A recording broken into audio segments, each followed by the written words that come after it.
Good morning, fifth class. So today we are going to continue our chapter number 1. Chapter number 1 जो है हम लोग का वो हम कंटिन्यू करने वाले हैं. How plant grows, I think यही चैप्टर का नाम था आपके. या ठीक है, अभी तक हम पढ़ चुके थे कि प्लांट कैसे उगता है, सिडलिंग किसे कहते हैं, जर्मिनेशन क्या होता है.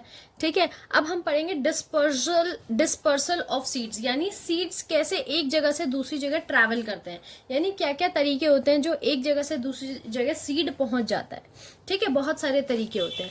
Sometimes seeds are taken away from the parent plant and grow in the distant area. क्या होता है, कभी कभी सीड का जो है पेरेंट प्लांट के पास से उठा लिया जाता है और दूसरी जगह जाकर वो ग्रो होता है. There are many factors which are responsible for scattering of seeds. और सीड्स के बिखरने का कारण कई सारी कारण हो सकते हैं. The process by which seed gets scattered away from the parent plant are called dispersal. यानी इसी प्रोसेस को जिससे सीड अपने पेरेंट प्लांट से अलग हो जाता है और इधर उधर बिखर जाता है, इसी को हम क्या बोलते हैं, डिस्पर्सल. ठीक है, क्या बोलते हैं, dispersal. Following are some factors through which seed get scattered. और ये कई तरीके आपको दिए हुए हैं जिसके कारण सीड जो है वो स्कैटर हो जाते हैं, इधर उधर जो है बिखर जाते हैं. फर्स्ट है विंड, यानी हवा से. Many small seeds that are very light and have wings like structure are carried away by the wind to distant place. यानी कई सारे ऐसे छोटे सीड्स जो बहुत हल्के होते हैं या फिर उनके विंग्स जैसे होते हैं, जैसे आपको ये, ठीक है, ये जो है इधर उधर आराम से हवा के साथ इधर उधर गिर जाता है और कई जगह जाके फैल जाता है. For example dandelion and sycamore fruits are very light weighted and their parachutes or wing like extension help them to fly with the air. ठीक है, यानी बहुत ज्यादा हल्के होते हैं और इनके पैराशूट या फिर आप बोल सकते हो पंख जैसे जो इनका स्ट्रक्चर होता है, जैसे पंख जैसे हैं, राइट. तो इनको हवा के साथ उड़ने में बहुत आसानी होती है.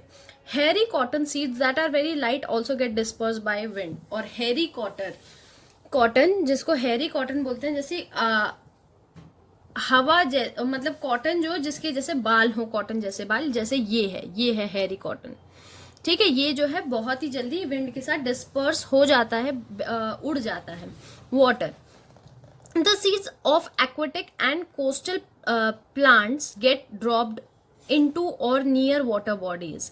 कुछ सीड्स होते हैं जो जैसे जो पानी में उग सकते हैं, या फिर जो कोस्टल प्लांट्स मतलब जो समुद्र या नदी के किनारे उगने वाले प्लांट होते हैं, वो उनके सीड्स जो हैं वो वाटर बॉडी में मिल जाते हैं. For example fibrous covering of seeds of lotus and coconut plant support them to float away and germinate into different area. जैसे कॉटन प्लांट होता है और लोटस का जो सीड होता है वो बहुत जल्दी बह जाते हैं और इधर उधर पहुंच के वहां पर उग जाते हैं. एनिमल्स. अब एनिमल्स भी एक तरीका है सीड्स को इधर उधर बिखेरने का. Birds and other animals eat fruit. जो बर्ड्स होती हैं, दूसरे जानवर होते हैं, वो फ्रूट को खाते हैं. The undigested seed come out with their waste. यानी उनके वेस्ट के साथ जब वो अपनी बॉडी का वेस्ट निकालते हैं तो उसके साथ वो सीड भी बाहर आ जाता है. ऑफन एट डिस्टेंट प्लेस, अलग अलग प्लेस पे, पेरेंट से अलग होता है वो जगह क्योंकि वो ट्रैवल करते हैं. ठीक है, जहां पर भी वो अपना वेस्ट निकालते हैं वहां पर सीड भी निकल जाता है. ठीक है. Sticky and prickly seeds coat help some seeds such as cocklebus to stick to the fur of the animal. अब कुछ ऐसे प्लांट भी होते हैं जो एनिमल के फर के साथ यानी उनके बालों पे चिपक जाते हैं. They carry their seed to far off places. और उनके साथ अलग अलग जगह पे जहां पर भी एनिमल ट्रैवल करता है वहां पहुंच जाते हैं. Later somehow these seeds fall down from their body. और किसी ना किसी तरीके से, चाहे वो अपने आप को कहीं पर अगर उनको खुजली हो रही है तो खुजा रहे हैं ऐसे, या कई सारी तरीके, या कोई बर्ड उनके ऊपर से, जैसे कई सारी जैसे कौवे होते हैं उनके ऊपर से कुछ कुछ ऐसे चुगते हैं तो उनकी वजह से निकल गए. कई सारी तरीके होते हैं उनकी बॉडी से छूट गया तो वहां पर ही नया प्लांट उग जाता है. एक्सप्लोजन. एक्सप्लोजन क्या होता है?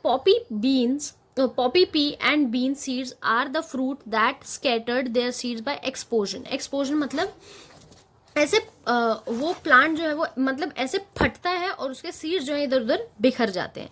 The seeds pod of the plant ripen and burst open। ठीक है, जो सीड पॉड होता है जिसके अंदर सीड होते हैं वो क्या होता है, हल्का सा फटता है और एकदम धमाके की तरह ऐसे खुलता है।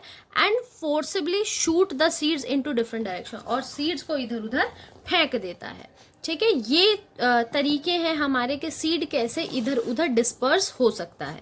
ग्रोइंग प्लांट्स फ्रॉम रूट, अब कुछ ऐसे प्लांट होते हैं जिसको हम रूट से उगाते हैं, रूट से यानी जड़ों से उगाते हैं। Some plant grow from their root such as radish, turnip, carrot and beetroot are such plants. तो ये आपको एग्जाम्पल्स याद रखने हैं। आपको ये आ सकता है कि रूट से कौन कौन से प्लांट उगते हैं, तो आपको ये आपको याद रखना है। ठीक है, आपकी जब वीडियो क्लास होगी तो उसमें भी आपसे पूछा जाएगा। ग्रोइंग प्लांट्स फ्रॉम स्टेम्प, अब स्टेम्प से क्या क्या उगता है, जैसे पोटैटो हो गया, ठीक है, रोज हो गया, हिबिस्कस हो गया, अनियन हो गया, ये सब किससे उगते हैं, स्टेम्प से उगते हैं।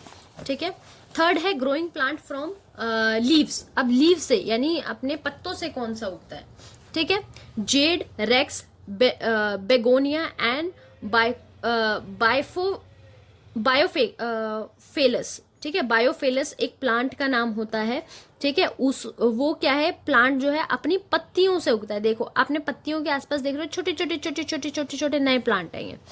ठीक है, the leaf of these plant develop many shoot birds, और छोटे छोटे बर्ड्स यानी कलियां सी उगा देता है ये। These birds form root at their base, और ये अपने बेस यानी नीचे की तरफ अपनी जड़ें उगा लेते हैं। When these parent drop on moisture soil, और जब ये मॉइस्चर सॉइल पर गिरता है, they grow into new plant. ठीक है, यानी मॉइस्चराइज जो भी जमीन है जब उस पर टच होता है तो वहीं से उगना शुरू हो जाता है।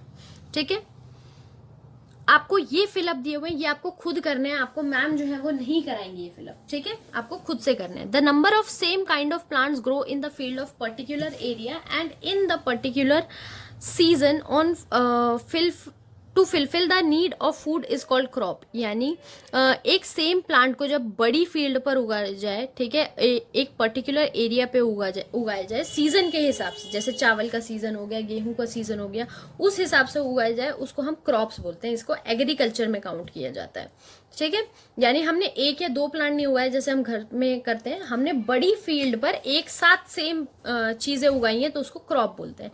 Crop are also used as raw material for industries, crops को रॉ मटेरियल यानी कच्चे माल की तरह भी इस्तेमाल किया जाता है इंडस्ट्रीज में। Growing and harvesting crops are called agriculture, फसल को उगाना और उसको काटना, इसी को एग्रीकल्चर कहते हैं। Putting and stocking the crops is called, storing the crops is called harvesting, और उसको रखना और स्टोर करने को क्या बोलते हैं, हार्वेस्टिंग।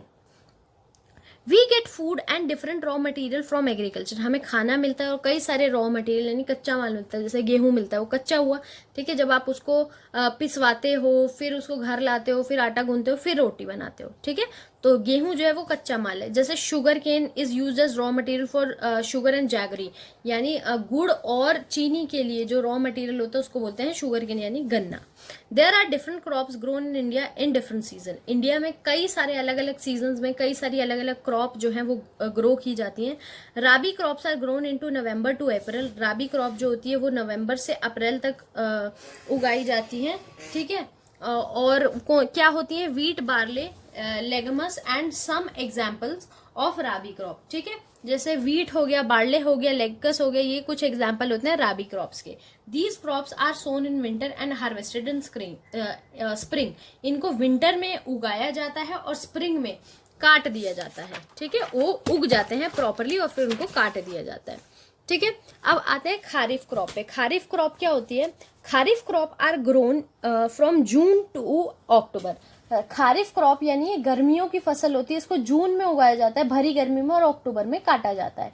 मेज, rice and jowar are some of kharif crop.